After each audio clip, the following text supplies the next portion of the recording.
A man who dares to waste 1 hour of time has not discovered the value of life. Ignorance more frequently begets confidence than does knowledge. Animals, whom we have made our slaves, we do not like to consider our equal.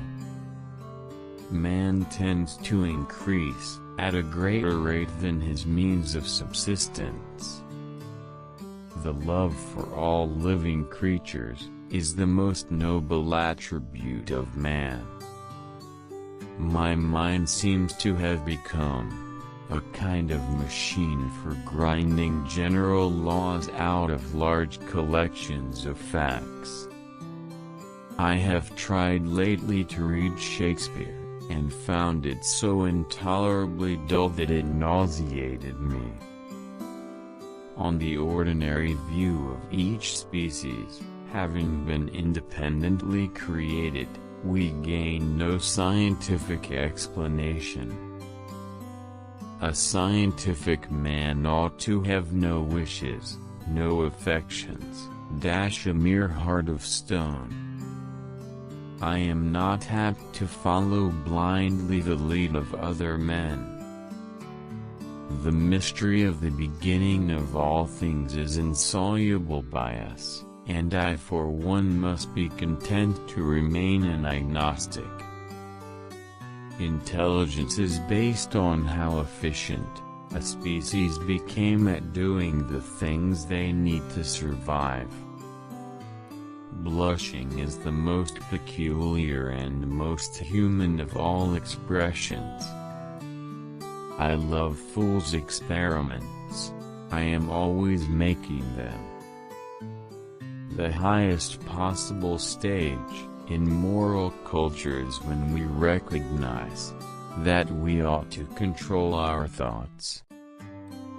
This preservation of favorable variations, and the rejection of injurious variations, I call natural selection or the survival of the fittest. One general law, leading to the advancement of all organic beings, namely, multiply, vary, let the strongest live and weakest die. If the misery of our poor be caused not by the laws of nature, but by our institutions, great is our sin. The survival of preservation of certain favored words in the struggle for existence is natural selection. Keep steadily in mind that each organic being is striving to increase, that each at some period of its life has the struggle for life, and suffer great destruction. The war of nature is not incessant. The vigorous, the healthy, and the happy survive and multiply. I have called this principle, by which each slight variation, if useful, is preserved, by the team of natural selection. I cannot persuade myself that a beneficent and omnipotent God would have designedly created parasitic wasps, with the express intention of their feeding within the living bodies of caterpillars. It is those who know little, and not those who know much, who so positively assert that this or that problem will never be solved by science. Man tends to increase at a greater rate than his means of subsistence. To kill an error is as good a service as, and sometimes even better than, the establishing of a new truth or fact. A moral being is one who is capable of reflecting on his past actions, and their motives, of approving of some and disapproving of others. It is not the strongest of the species that survives, nor the most intelligent that survives. It is the one that is the most adaptable to change. There is grandeur in this view of life, with its several powers, having been originally breathed by the Creator into a few forms or into one. Besides love and sympathy, animals exhibit other qualities connected with the social instincts which in us would be called moral. Great is the power of steady misrepresentation.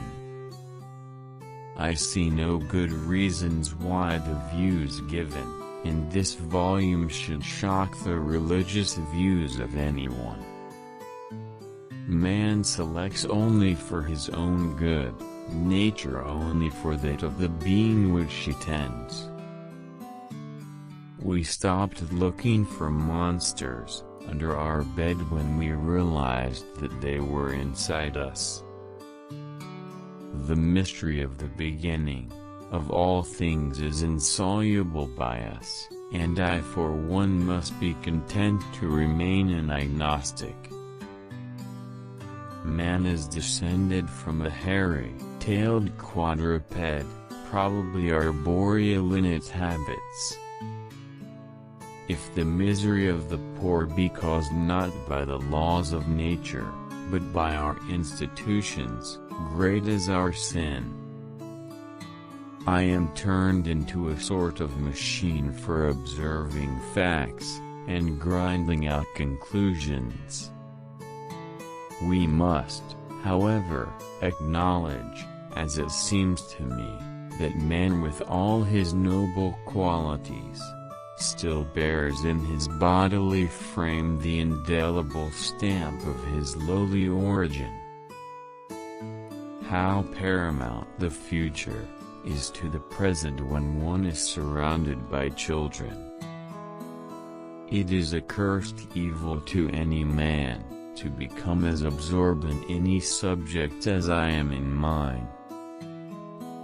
False facts are highly injurious to the progress of science, for they often endure long, but false views, if supported by some evidence, do little harm, for everyone takes a salutary pleasure in proving their falseness. In the long history of humankind, and animal kind, too, those who learned to collaborate and improvise most effectively have prevailed. A man's friendships are one of the best measures of his worth. I see no good reasons why the views given in this volume should shock the religious views of anyone.